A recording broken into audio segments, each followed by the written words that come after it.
नमस्कार, मैं हूं आपके साथ मेनका चौधरी और आज बात सिर्फ दिल्ली की नहीं होगी बल्कि पंजाब और बिहार की भी होगी। दिल्ली में मुख्यमंत्री वो हो जो पंजाब और बिहार को भी बीजेपी के लिए साध सके।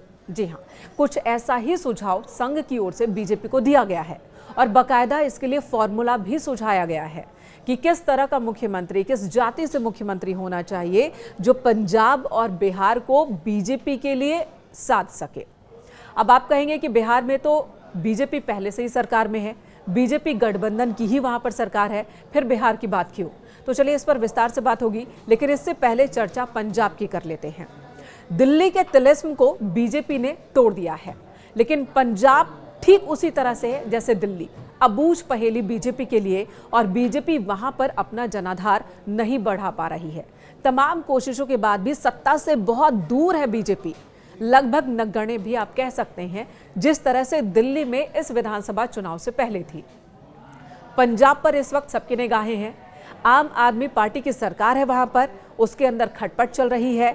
मुख्यमंत्री भगवंत मान का आम आदमी पार्टी के संयोजक अरविंद केजरीवाल के साथ कुछ अनबन है, इस तरह की भी खबरें आ रही है। मान से वहां के मंत्री भी खुश नहीं है, ये भी खबरें आ रही हैं। भगवंत मान अपने विधायकों के साथ दिल्ली में मीटिंग के लिए पहुंचे हैं।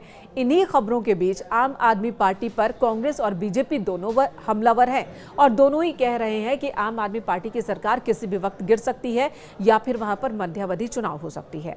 इन सब के बीच पंजाब में 2027 में चुनाव भी होना है। मान लीजिए आम आदमी पार्टी की सरकार अपना कार्यकाल पूरा भी करती है, तब भी 2027 की शुरुआत में पंजाब में इलेक्शन होने हैं और पंजाब में बीजेपी पूरी कोशिश कर रही है कि वो अपना जनाधार बढ़ा सके। जब से अकाली दल का साथ छूटा है, पंजाब बीजेपी के लिए एक अबूझ पहेली बन गया है। उस पहेली को सुलझाने की कोशिश में क्या दिल्ली से मदद मिल सकती है? इस फॉर्मूले पर विचार बीजेपी की ओर से किया जा रहा है। अगर पंजाब की राजनीति को आप ध्यान से देखें तो वहां पर सिख और सिख के बाद दलित ही मुख्य भूमिका निभाते हैं, उन्हीं का दबदबा है। और ऐसे में दिल्ली में अगर सिख समुदाय से या फिर दलित मुख्यमंत्री बीजेपी अगर बनाती है तो इसका फायदा पंजाब में भी मिल सकता है। सिख समुदाय से अगर कोई मुख्यमंत्री बनता है तो सीधे सीधे पंजाब में बीजेपी के जनाधार पर उसका असर देखने को मिल सकता है। वहीं अगर कोई दलित मुख्यमंत्री बनता है बीजेपी की ओर से, तब भी इसका फायदा पंजाब में मिल सकता है, क्योंकि वहां पर पंजाब की राजनीति में दलितों का वर्चस्व बहुत ज्यादा है और यही वजह बताई जा रही है कि पंजाब के मद्देनजर ही मुख्यमंत्री का फैसला होगा जातीय समीकरण को साधते हुए। बात बिहार की अगर की जाए तो वहां पर इस वक्त नीतीश कुमार जो कि मुख्यमंत्री हैं, कुर्मी समुदाय से आते हैं। वहां पर डिप्टी सीएम सम्राट चौधरी की बात करें, कुशवाहा समुदाय से आते हैं। डिप्टी सीएम विजय सिन्हा की बात करें तो वो भूमिहार जाति से आते हैं, जो कि सवर्ण।